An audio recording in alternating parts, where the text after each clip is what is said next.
इस तबेले में से सभी ताकतवर बैलों को मैदान में छोड़ा जाता है और सभी बैल एक दूसरे से लड़ाई करने लगते हैं। जो बैल सबसे ज्यादा ताकतवर होता है उसे एक आदमी नेशनल फाइट के लिए चुनता है। आदमी इस काले बैल को चुनता है। काला बैल बहुत खुश था। काला बैल अपने बच्चे से आखिरी बार मिलता है जिसका नाम फर्डिनेंड है। फर्डिनेंड अपने मंडली में सबसे अलग और शांत स्वभाव का है और उसे फ्लावर्स बहुत पसंद होता है। फर्डिनेंड अपने पिता से रिंग में जाने के लिए मना करता है, लेकिन उसके पिता उसे समझाते हुए बताते हैं हर बैल का यही सपना होता है कि वो एक चैंपियन बने। जब मैं चैंपियन बन जाऊंगा तब मैं फिर वापस आकर तुम्हें अपने सभी पैतरे सिखाऊंगा। तभी ये आदमी गाड़ी का दरवाजा खोलता है। बैल अपने बच्चे से दूर जाने से दुखी हो रहा था। आदमी बैल को गाड़ी में बंद करता है और गाड़ी शहर की तरफ चली जाती है। अब फर्डिनेंड अपने डैड का इंतजार करता है। रोज एक उम्मीद लगाएं, अपने टप्परी में बैठकर अपने डैड का इंतजार करता है। तभी एक दिन उसे गाड़ी की आवाज सुनाई देती है। फर्डिनेंड दौड़कर जाता है। गाड़ी में देखता है तो उसके पिता वापस नहीं आए थे। फर्डिनेंड बहुत दुखी होता है। तभी दूसरा बैल फर्डिनेंड को कहता है उसके पिता कभी वापस नहीं आएंगे। तभी एक आदमी बछड़े को बाहर देखकर पकड़ने लगता है, लेकिन फर्डिनेंड अब वहाँ नहीं रहना चाहता है और अपनी पूरी ताकत से निकलकर भागने लगता है। फर्डिनेंड भागते भागते रेलवे स्टेशन के पास आ जाता है और पूरे स्पीड से दौड़कर ट्रेन के डिब्बे में छलांग लगा देता है। अब बछड़ा उन लोगों से बहुत दूर चला जाता है। भारी बारिश की वजह से ट्रेन जंगल में रुक जाती है और फर्डिनेंड उसी जंगल में भागने लगता है। तभी एक कुत्ते की आवाज सुनकर फर्डिनेंड डर जाता है और एक गड्ढे में गिरकर बेहोश हो जाता है। जब उसकी आंख खुलती है तो वो एक तबेले में होता है जहाँ बहुत फूल के बागान थे। फिर से फर्डिनेंड को एक घर मिल जाता है। जब बछड़े की आंख खुलती है तो वो अपने आप को एक तबेले में पाता है, क्योंकि जब वो गड्ढे में गिरकर बेहोश हो गया था तो उस रात इस लड़की के फादर इस बछड़े को उस गड्ढे में से बचाकर अपने तबेले में रख दिया था। लड़की जब बछड़े को बाहर का नजारा दिखाती है तो फर्डिनेंड बहुत खुश होता है, क्योंकि उसे फूल शुरुआत से ही बहुत पसंद थे। फर्डिनेंड ऊंचाई पर जाकर एक लंबी सांस लेता है और अपने बीते हुए कल को भुलाकर एक नई जिंदगी की शुरुआत करता है। फर्डिनेंड को फिर से एक परिवार मिल जाता है और लड़की को भी एक साथी मिल जाता है। फर्डिनेंड फ्लावर फेस्टिवल में हमेशा उनके साथ जाता है। फर्डिनेंड लड़की के साथ ही सोता है। खेलते कूदते कई दिन बीत जाते हैं। अब फर्डिनेंड बहुत बड़ा हो चुका था, लेकिन उसकी हरकतें एक छोटे बछड़े की तरह थी। लड़की और उसके फादर इस साल फ्लावर फेस्टिवल में जाने की तैयारी करते हैं, लेकिन फर्डिनेंड को उसके बड़े साइज के वजह से फेस्टिवल में नहीं ले जाते हैं। फिर भी चुपके से फर्डिनेंड वहाँ चला जाता है, लेकिन उसके बड़े साइज के वजह से बहुत प्रॉब्लम होने लगती है और सभी लोग इतने बड़े बैल को देखकर डरने लगते हैं और वहाँ अफरा तफरी मच जाती है। तभी वहाँ पुलिस आ जाती है और बैल को रेस्क्यू करके वहाँ से ले जाते हैं। लेकिन ये लड़की बहुत दुखी होती है, क्योंकि ये बैल लड़की का सबसे अच्छा दोस्त था। जब गाड़ी लगातार चलते चलते जब रात में एक जगह रुकती है तो फर्डिनेंड को एक बड़े बैल की मूर्ति दिखाई देती है। ये वही जगह थी जहाँ से फर्डिनेंड बचपन में वहाँ से भाग गया था। तबेले का मालिक इतने बड़े बैल को देखकर बहुत खुश था, क्योंकि उसे एक बुलफाइटर की जरूरत थी। तभी ये बकरी तबेले में सभी बुलफाइटर से मिलवाती है। सभी बैल फर्डिनेंड को पहचान जाते हैं, लेकिन उसके इतने बड़े साइज को देखकर सभी बैल चौंक जाते हैं। लेकिन ये बैल फर्डिनेंड का स्वागत करता है और उसे अपने टक्कर का बताता है। लेकिन फर्डिनेंड फाइटर नहीं था, वो किसी से लड़ना नहीं चाहता था। ये बैल बचपन से ही उससे नफरत करता था। फिर ये बकरी उसे तबेले के अंदर ले जाती है, लेकिन फर्डिनेंड का साइज बहुत बड़ा था। अब रात के समय फर्डिनेंड सोने के बजाय वहाँ से निकलने की सोचता है और चुपके से अपने तबेले में से निकलकर बाहर आ जाता है। तभी उसे दो आदमी दिखाई देते हैं। दोनों आदमी की नजरों से बचते हुए बैल बाहर आ जाता है। अब फर्डिनेंड रास्ता साफ समझकर तार के घेरे को पार करने की कोशिश करता है, लेकिन उसे 420 वोल्ट का एक जोरदार झटका लग जाता है, क्योंकि इंसानों ने वायर के घेरे बनाए थे ताकि कोई बैल वहाँ से भाग न जाए। तभी 3 घोड़े उस पार से हंसते हुए आते हैं और फर्डिनेंड का मजाक उड़ाने लगते हैं। तीनों घोड़े फर्डिनेंड को कहते हैं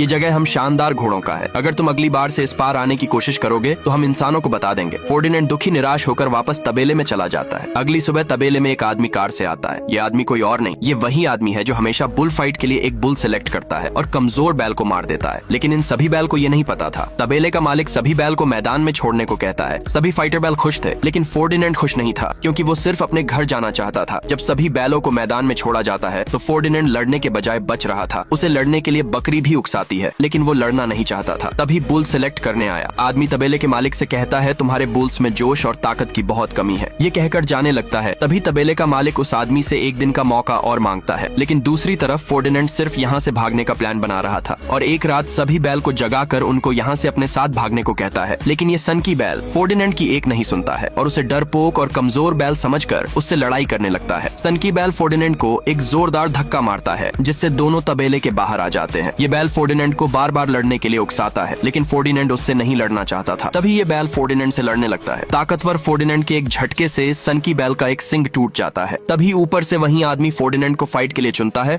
और इस सनकी बैल को कसाई खाने में भेज दिया जाता है। ये सब देख फर्डिनेंड बहुत दुखी होता है, क्योंकि वो ये सब नहीं चाहता था और सभी बैल को रात के समय यहाँ से भागने को कहता है और उस सनकी बैल को भी मिलकर छुड़ाने का प्लान बनाता है। अगले दिन में इन घोड़ों के तबेले में बैल की परछाई दिखाई देती है। घोड़े दौड़कर जाते हैं तो वहाँ 3 चूहे थे जो फर्डिनेंड के दोस्त थे और उसकी मदद कर रहे थे। इन तीनों घोड़े की आंखों में बाल्टी पहना देते हैं और उसके मुंह में नाल फंसाकर बाहर से दरवाजा बंद कर देते हैं। फिर दूसरी तरफ से सभी बैल आकर एक बैल करंट वाले तार को कबार कर निकल जाता है और सभी बैल दरवाजे पर टेक लगाते हैं और फर्डिनेंड दूसरी तरफ से कसाई खाने की तरफ चला जाता है। फर्डिनेंड छुपते हुए चुपके से खाने के अंदर चला जाता है और उस सनकी बैल को बुलाता है, लेकिन सनकी बैल उसे यहाँ से जाने को कहता है। फर्डिनेंड लोहे का घेरा तोड़कर फिर से उसे यहाँ से निकलने को कहता है, लेकिन सनकी बैल फर्डिनेंड की एक नहीं सुनता है और उसे कहता है मेरा काम खत्म हो चुका है। तभी एक और बैल की आवाज सुनकर फर्डिनेंड आगे चला जाता है। वहाँ जाकर देखता है तो एक बैल को पट्टों से बांधकर काटने के लिए कसाई ने लटकाया हुआ था। फर्डिनेंड उसे नीचे उतारने की कोशिश करता है, तभी उसका पैर एक रेजर लाइट से टच हो जाता है। तभी अचानक से ऑटोमेटिक मशीनें चालू हो जाती हैं और लटका हुआ बैल सरक कर अपने मौत के करीब जाने लगता है। फर्डिनेंड कूद कर जाता है और उसकी पूंछ पकड़ लेता है, लेकिन ज्यादा देर तक नहीं टिक पाता है और उसका पूंछ छूट जाता है। ये बैल अपने मौत के करीब जा ही रहा था। तभी वहाँ सनकी बैल आ जाता है और एक लोहे का राड मशीन के बीच में फंसा देता है, जिससे ये बैल बच जाता है। अब ये दोनों बैल उसे बचाने के लिए आगे भागते हैं। तभी दोनों बैलों का पैर सरकने लगता है और दोनों उसी बैल के ऊपर चढ़ जाते हैं। जैसे मशीन मांस काटने के बाद बर्फ में जमाती है, वैसे ही इन तीनों को भी जमा देती है। अगले स्टेप में मशीन तीनों को नीचे छोड़ती है, लेकिन भारी वजन होने के कारण बर्फ सरकते हुए बाहर एक टाली में तीनों बैठ जाते हैं और ऊंचाई से नीचे की तरफ तेजी से गिरने लगते हैं, जो घोड़ों के घर को फोड़ते हुए गाड़ी के पास गिरते हैं। अब सभी लोग फर्डिनेंड के साथ थे और वहाँ से भागने के लिए टैंकर में बैठते हैं। बकरी और तीनों चूहे मिलकर गाड़ी का स्टीयरिंग संभालते हैं और फुल स्पीड से गाड़ी में बैठकर भाग जाते हैं। उन्हें गाड़ी चलाता देख तबेले का मालिक सदमे में पड़ जाता है और तुरंत अपने आदमियों के साथ उनके पीछे जाने लगता है। सभी बैल गाड़ी चलाते हुए हाईवे पर आ जाते हैं और उल्टे सीधे तरीके से गाड़ी चलाने की वजह से रोड पर एक्सीडेंट होने लगता है। कुछ देर तक चूहे गाड़ी सही तरीके से चलाते हैं, तभी पीछे से तबेले के सभी आदमी गाड़ी से उनके पास आ जाते हैं और एक आदमी उनको जैसे ही रोकने की कोशिश करता है, तभी इनके गाड़ी का एक जोरदार टक्कर हो जाती है, जिससे उनकी गाड़ी